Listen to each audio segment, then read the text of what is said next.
Hello and welcome to the Tech Show, everybody, with myself, Rich Payne, and of course... Hi, Owen the Bike Nerd. Owen the Bike Nerd. Yes, today we're going to be talking about the Neuron ONfly from Canyon, VANS shoes, collab, and of course some industry gossip.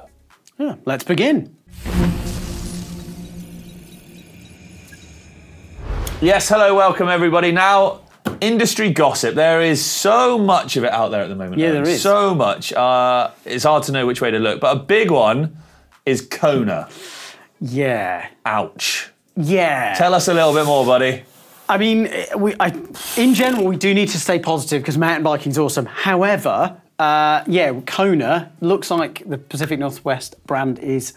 Yeah, it's on the ropes. It's in trouble a little bit. It's in a spot of bother, right? Yeah, I mean, what we do know is that there were some scenes at Seattle that were quite confusing. So they put up a stand, they launched a new bike, there was a bit of hype, and then their stand got packed down, and it was all a little bit confusing. But it would... Genius. No, sadly not. It would appear that their parent group, which is called Kent Outdoors, they're not from Kent, and they're mostly into water sports. Okay. So, yeah, but they bought Kona in 2022, but they've decided to put Kona up for sale. That's what we know at the moment. So it's tricky. I guess it's like, where does it leave Kona? And if you don't know Kona, Kona's a really storied brand. Who even are you? Well, agreed, actually. So from like 1988, sorry, 1988 is when they started. That's almost many as old moons as us. ago. Yeah, it is almost. Yeah. Not quite. Yeah, like they had seminal early frames, Joe Murray designing them, Paul Brodie was involved as well. They stood out from the crowd because they had the dropped top tubes. And yeah, I guess they got a lot of credit for making really good looking mountain bikes really early on. If you've got a favourite, send it in. They made really great strides. I mean, cross-country was already on the scene, but when downhill started to expand, they sponsored the Misser brothers. And I mean, they were slightly, the initial versions were rebadged Turners. But again, it made Kona make a Stab DH bike, which you had a DH bike. That was my first full sus bike, yes. Yeah. Golly, yeah, it got put through some paces, that thing. It did, but it was one of the early sort of production DH bikes. It was actually pretty good. And the paint jobs were sick. Yeah, the early paint jobs were badass on them. They were, and also like Kona, because they were based in the Pacific Northwest, were right where free ride and kind of like the riding skinnies and big log drops, all that boardwalk stuff. I know, they were like so synonymous with that whole free ride happening. They had their own clump free ride team.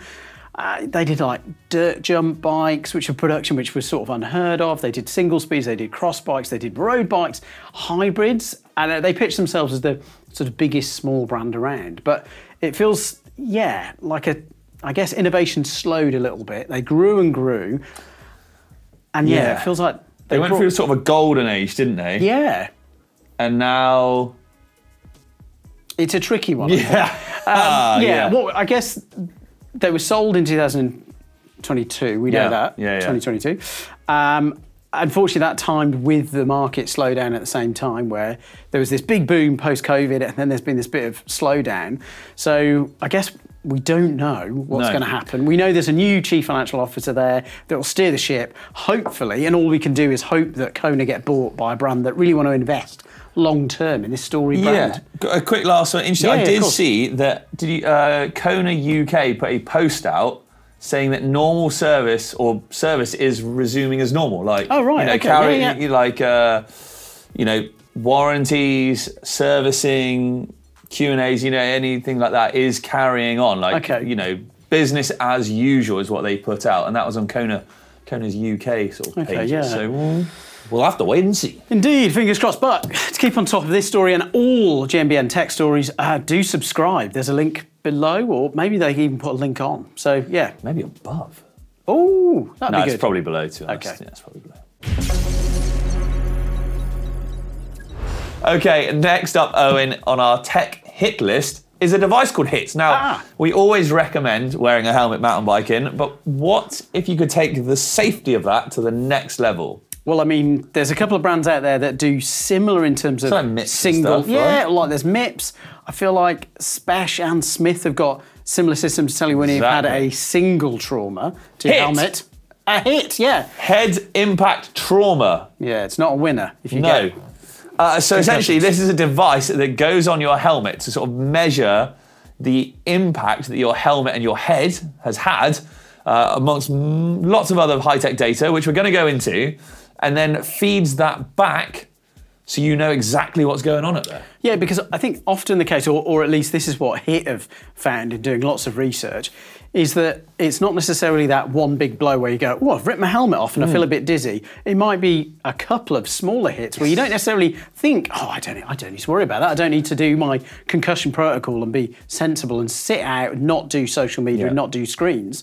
But it's that multiple thing where you don't necessarily realise and it creeps up on you. Yeah, and they've developed this off the back of, some high-profile riders, so Reece Wilson, Hattie Harnden, and sort of the description they've given it here is, the HIT device monitors the G-force of a head impact attached to their helmets.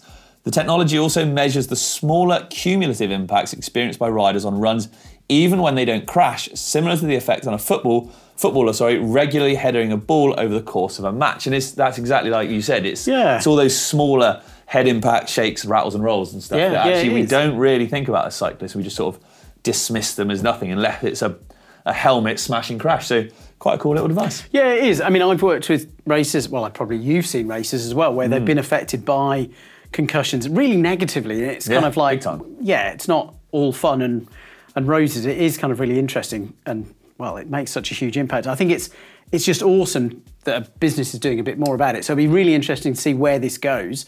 So again, it's one to watch, I think, in the future. Stay tuned to HIT. YTX. VANS. Cool, this is an exciting collab between VANS and YT. So yeah, German direct-to-consumer brand YT have got a collab with the original skate shoe company VANS. No. Yeah, they've got, well, I was going to say they've got one shoe, but technically they've got two.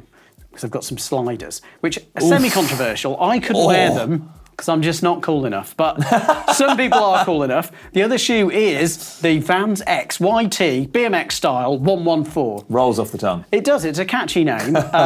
There's three colours. Cool, what are they? It's got black with a bit of red, red with a bit of white, and I think white with a bit of red, or red with a bit of white. Bold colour choices. Yeah, there are.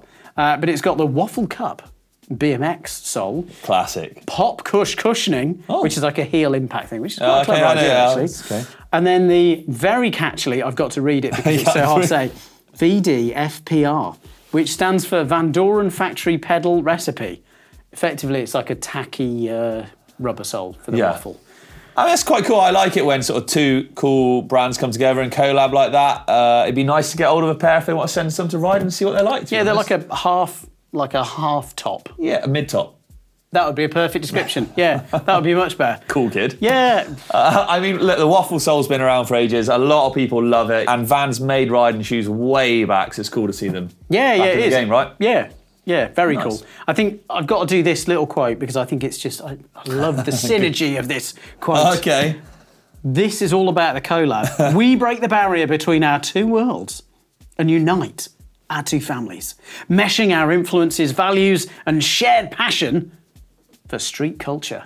Oh, I was going to say right up until the end there, you sound like you're something from some kind of peacekeeping talk or something. No, it's VANS YT collab. Yeah, bit of hype there from them, but there you go. Check them out. It's time for a company's first lightweight e-bike. Oh, nice. Oh, I know what this one is. This is the new Canyon Neuron ONfly. It's a bit of a mouthful, but it's actually a really nice bike. Yeah, it is actually. Blake and Neil obviously recently took it on a monster of an epic. Yeah, huge. All across the north part of Wales. Lightweight e-bike, first one that Canyon have sort of made and ventured into that market. I got some bits. Bosch Performance Line SX motor. I have ridden that motor. Oh, right. That is a good motor. 400 watt-hour battery with the option for a range extender on there as well. So I think that can take it up to about the 610 mark, I believe. Which I don't really understand yet, all of those details, but it was good for what, 70Ks, 80Ks off-road? Oh, they were doing, big miles and big climbing. They were, watch the video, that'll be linked down below, but they were doing sort of, I think they were doing like over 60K, 60 to 80K, couple of 1,000 metres of climbing plus, horrible Welsh weather, kitted up obviously.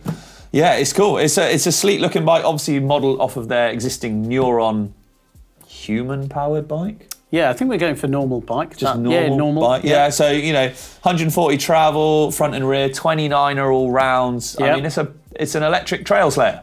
Yeah, it is. Interesting. So it's got I guess it's a new and it's lightweight, so that's new for 100%. Canyon. The other thing is it's got their tailwind technology, which no, it's really good. Basically, it's how it progressively adds assistance. So if you pedal just lightly, it doesn't add loads of load. But if you're really gunning for it and you're like, I want to just smash this extra trail, gives you all the boost. Yeah, it's quite nice. I like that. I mean, you get out what you put in. Yeah. Nice. Yeah. Go check it out. You got gossip? I got gossip. Gossip. Gossip? Yeah, well, gossip. Okay, right. I really can't tell you any of it. Cool gossip. Yeah, it's great gossip. But essentially, last week, after our video went out, some really big bikes got launched. Oof. And it might be a similar situation this week. So incoming. But essentially, yeah. 3 quite exciting bits of, I can't tell you anymore. So the gossip is you can't gossip to me about gossip, but there is incoming gossip. Exactly, but don't tell anybody. Stay tuned. Right then, Owen, this week or this weekend coming, it is Fort William World Cup. Woohoo! First round of the downhill, and we are gonna, you. Yep. Lucky bugger. Yeah, I know. Again, I think apparently I did okay last time I went up. So you must have done, because you're going back, and obviously you're gonna be scouting out all the latest and greatest, hottest tech, prototype stuff, secret stuff, cool stuff, shiny stuff, not shiny stuff, rider gossip, more gossip, so much stuff, right? Yeah, loads. Basically wall-to-wall content from pretty much midweek. But if you've got a rider that's a favourite, or you've got a bike that you definitely want to see, let us know in the comments. Then we might be able to hunt it down. Let us know. Yeah, we should put in like a tips hotline. Ooh. Be like, bling, bling. Yeah. Hey, Owen, got a tip. Maybe do a hashtag Fort William, GMBN Tech. The hand thing again. Yeah, that's how you do it. Cool, okay. We'll be back. Okay, it is now time for the quiz. Now, last week's question was, the Hutchinson Python was raced to gold victory at the 1996 Olympics in Atlanta by Italian female rider Paola Pezzo. But what was special about this particular race? Owen? Well, it was the first Olympics. Of course it was. Yeah. For mountain biking, obviously not the first Olympics. Yeah, not the first ever one. Happened a while ago. Oh, so it was the first time Olympics was used in the Olympics. Yeah. And Bart won. Yeah. Bart won the men's, right? He did, yeah. Bart Brenchens, good man. Right, yeah, and that is exactly Tim Sadler. But yeah, mountain biking made its debut. Thank you. Huh? Oh, he's very good on the quiz. Is he? If there was a mountain bike pub quiz, he'd be the man like to have. The first person to. Wow, Tim Sadler, yeah. Yeah, thank you. Pretty impressive in first world champs. Oh, look, this is actually, he's added like a bonus. I know. Ah, Tim Sadler, you're a smarty pants. So he put mountain biking made its place in the Olympics, blah, blah, blah. Pretty impressive considering the first world champs was only in 1990. That's a cool fact. It is, and just as a kind of like to balance out the mild / humongous negativity of a brand disappearing, I think it is that thing of like, we are still a young sport. I know 1996 was a while ago. Probably our creator wasn't actually born. How old were you, Leo? How old were you in 1990? Not born. 1996? Not born. Oh my God. Anyway, it's still an exceptionally young sport, and we've got a lot to remain positive about. Because look at the growth we had. We got into the Olympics. We're still there. Olympic year this year as well, so maybe there'll be exciting things. Lots of winners on screen. And we've got a question this week as well. We do. The YT VANS shoes featuring Van Doren factory pedal recipe rubber, but who's Van Doren and is he Andorran? Oh, extra quiz bit, like it. Answers down below. Game on, people! Hype time, you were doing something What was this? Why were you doing that? I'm uploading. And why is that? Because the uploader is back! Huzzah! So please get uploaded. There's loads of categories for us, for eMTB, for GMBN as well. Everything. So just go wild. Get them in there. We love seeing all your bikes. We look at them all genuinely. So yeah, please send them in. We love it. It makes you part of us and you part of us again, or us part of you. Just upload. Yeah, it's good. Do that. Yeah. And where is it though? Where can they find the uploader? I believe it's in the description box below. Yeah. Yeah. Cool. Okay, Owen, comments time, and it's all sort of, what was your favourite thing you saw at Sea Otter this year, and letting us know in the comments. So you people out there have enlightened us. It's gravel tech. Gravel really tech kicking exciting. things. Yeah. So this is from, how the heck do you say that? Pleeb Git. Pleep Geet? Pleep Geet. Do tell. I don't know if I said that right. I like gravel, although my gravel bike is a custom geometry steel tube rigid Sisip. Oh. Where are you getting all these words from? I want to get, if you could send that into the uploader, I'd love to see your Sisip. Drop bar with full boost spec, which per some people makes it a mountain bike. Like it. Yeah. No, I'm just excited that we've got Yeah. Good to know your thoughts, and yeah, we can do more flat bar gravel stuff, so incoming. Mountain biking. Yeah, flat bar gravel. Yeah, mountain biking. Yeah. We've got lots of comments here on the Intense prototype gearbox. Rightly so. Yeah, it looked really good. Definitely. Really well finished. Pedro here says that pinion gearbox can be a good option for Enduro. Hold on. You're not getting out of it that easy. What's his surname? Say the whole thing. Come on. Sansini6345. Oh, damn, you said that way too good. Okay, yeah. I may have butchered it. I do apologise. Yeah, I think he's saying it needs to be reliable. Not sure it is right now. Be interesting. I think it's interesting to see how this develops. He's saying that he tested it in some terrain and Smart Shift didn't well. Oh, interesting, because I've had the opposite experience. I thought it was actually genius. Brilliant. There we go. I thought gearbox was well good. Rob Hill 00 makes sense for downhill, especially if they can do custom gears. Definitely get Owen racing downhill. Still waiting on his 7-speed dual hub build. Dude, aren't we all? And yes, Owen is coming racing at Llangollen with us very soon, in fact. I'm sadly not. No, not Llangollen. It's far too steep. It's ridiculous. It's like a, Are you sure? It's so steep there. Well, I know, I can confirm it is very steep. Are you sure you're not racing?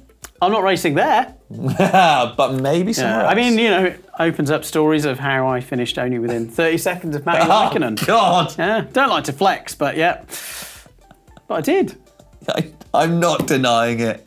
I'm not saying you didn't. The track for him was considerably shorter than it was for me, as the overall track was 104 for me. A bit less for me. Just think about that. 30 seconds slower than Matty, and I did it in 104. But anyway, it wasn't a 104 track either. Really fun question here from Kim Miller, all about Vittoria tyres and just about the naming. And it's something I think we're going to have to find out from Vittoria. Yeah. Because peyote is a cactus with apparently psychoactive properties, which is exciting. Oh. Mezcal is a spirit from alcoholic spirit from cactuses. Oh. And then you've got, tequila is mezcal. It's very interesting. So there must be some kind of synergy between these names and the tyre naming. Yes. I'm excited to know where it's from. So leave it with us. We'll find out. And last thing to say, also in this sort of comments and text, there's lots of, and you'll love this, hashtag Ask GMBN Tech. So if you've got questions, do put them there or on any of the off-road channels. I will say, though, that some of them can be answered in this fantastic book, which is available now in the shop. Head there, find some maintenance tips. Yeah, okay, well, that's about it, though, isn't it? Basically, yeah. That's it for this week's Tech Show. Look, thank you very much for joining us. Owen, it's been a pleasure. Thank you very much. Good to have a two-manner again. Yeah, two-man techers. Until next time, though, don't forget, let us know what you thought in the comments down below. Uploader is now there, live, active. Please make the most of it. Yeah. And we'll see you next time. See ya.